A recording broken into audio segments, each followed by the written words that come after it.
Hello guys, सभी को नमस्कार। तो स्वागत है न्यू टॉपिक के साथ मायरा ब्लॉग्स यूट्यूब चैनल पे। तो आज का जो हमारा वीडियो है वो है पीजी सेमेस्टर 4 का क्वेश्चन पेपर, जो कि हमें 2024 में पूछा गया है। ठीक है, 2024 का ये अभी का ही फिलहाल का क्वेश्चन पेपर है। तो जो लोग अगर बाद में देखिएगा तो मैं डेट बता दे रही हूँ।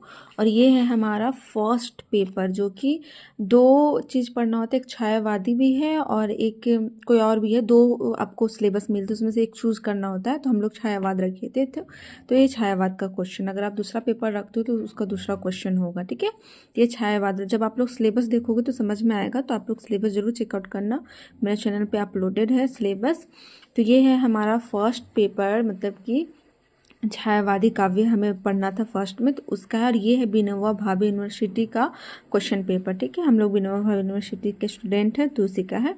तो देख सकते हैं पहला इसमें पूछा है, जैसे कि 4 ही आपको इसका भी आंसर देना है। जैसे पहले हम लोग 4 क्वेश्चन का आंसर देते थे, तो इसी तरह ये फर्स्ट नंबर में है, निम्नलिखित में से किन्हीं 4 प्रश्नों का उत्तर दे। तो पहला आपका आ गया, छायावाद की पृष्ठभूमि पर अपना विचार दीजिए। मतलब छायावाद की क्या क्या पृष्ठभूमियाँ हैं उस पर आपको विचार देना है। ठीक है, मतलब कि पृष्ठभूमि आप जब लिखोगे ना, तो छायावाद क्या है उसके बारे में लिखो। थोड़ा सा छायावाद की परिभाषा लिख दो, कौन ने क्या परिभाषा किया, फिर इसकी पृष्ठभूमियाँ क्या है, मतलब कि इसकी बनावट, चाहे इसकी स्थिति परिस्थिति, राजनीतिक परिस्थिति, ये सारे होते हैं ना, वही होता है पृष्ठभूमि। वो क्या है, आप लोगों को मेरे चैनल पे बहुत सारे वीडियो हिंदी ऑनर्स के रिलेटिव मिल जाएंगे। और कुछ वीडियो अगर नहीं मिलते तो कमेंट कीजिएगा, मैं डाल दूंगी। फिर है दूसरा, सुमित्रा नंदन पंत की काव्यगत विशेषताओं पर अभी मत दीजिए। मतलब सुमित्रा नंदन पंत जी जो है कवि, जो छायावादी कवि रहे हैं, उनका जो है काव्यगत विशेषता बताना है। ठीक है, फिर है तीसरा, नौका विहार कविता के आधार पर कवि द्वारा व्यक्त भाव को स्पष्ट कीजिए। नौका विहार कविता है, सिलेबस में पढ़ना है।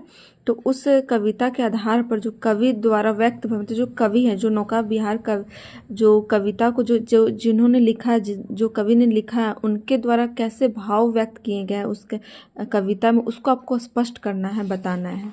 थोड़ा मेरा क्वेश्चन पेपर रखा हुआ था, बहुत मुश्किल से ढूंढ के निकाली हूँ। आप लोग प्लीज़ लाइक वीडियो शेयर कीजिएगा। चलिए, फिर है चौथा में, सरोज स्मृति कविता का सारांश प्रस्तुत कीजिए। सरोज स्मृति कविता का सारांश कैसा है उसको प्रस्तुत करना। ठीक है, लज्जा सर्ग की विस्तृत व्याख्या कीजिए। लज्जा सर्ग है, उसकी क्या करना है, व्याख्या करना है, बड़ा सा। विस्तृत मतलब क्या, बड़ा सा। निराला के काव्य में प्रयुक्त भाषा सोष्ठ पुनर्रूपित कीजिए। ठीक है, फिर है प्रकृति के सुकुमार कवि हैं, साधारण स्पष्ट कीजिए। जो पंत जी है ना, वो प्रकृति के सुकुमार कवि कहा जाते हैं। तो क्यों काहे कहा जाते हैं, उनकी क्या विशेषता है उसको बताना आपका, और उदाहरण के साथ बताना है। ठीक है, फिर है मनु श्रद्धा संवाद पर अपना मनमत दीजिए। जो मनु श्रद्धा संवाद है ना, उस पर अपना मनवता अपना सोच विचार करना है। ये फर्स्ट क्वेश्चन था, जिनमें से आपको 4 ही बनाना था, कोई भी आप चूज करके ये सब में से 4 बनाइएगा। फिर आ जाते हैं दूसरा, निम्नलिखित में से किन्हीं 2 प्रश्नों के उत्तर व्याख्या करें। तो पहला है, जयशंकर प्रसाद का साहित्यिक परिचय दे। जयशंकर प्रसाद जो कवि, उनका क्या करना है, साहित्यिक परिचय देना है। फिर है दूसरा, भारत माता कविता का भावार्थ लिखे। भारत माता जो कविता है उसका अर्थ क्या है उसको लिखना है आपको। उसके बाद फिर इधर है, व्याख्या करे। तो इसमें है, मुझे भागीहीन की तू संबल युग वर्ष बाद जब हुई विकल दुखी जीवन की कथा रही, क्या कहूँ आज जो नहीं कही। तो ये जो पंक्ति है वो किसकी व्याख्या, किसने, कौन से कवि ने इस पंक्ति को कहा है, इसका अर्थ क्या है, इसको आपको व्याख्या करना। तो आप ऐसे लिख दोगे कि प्रस्तुत पंक्ति कौन से कविता से ली गई, उसका नाम लिखिए, इस कविता से ली गई है। और ये पंक्तियाँ, जो कवि का नाम है वो नाम लिखिएगा, उनकी पंक्तियाँ है। और उसके बाद व्याख्या लिख के डैश दीजिएगा, उसके बाद इसका व्याख्या कीजिएगा कि इसका अर्थ क्या है। फिर है दूसरा है, भारत माता ग्रामवासिनी खेतों में फैला है श्यामल धूल भरा मेला सा आंचल, गंगा यमुना में आंसू जल, मिट्टी की प्रतिमा उदासी।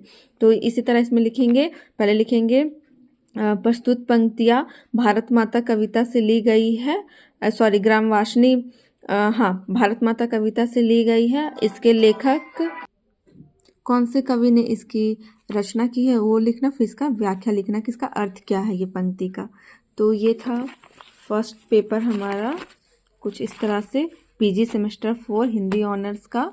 तो आई होप आप लोगों को बहुत अच्छा लगा होगा वीडियो। अगर अच्छा लगा तो कमेंट जरूर कीजिएगा। नेक्स्ट किस टॉपिक पे चाहिए वीडियो वो भी कमेंट में बताइएगा।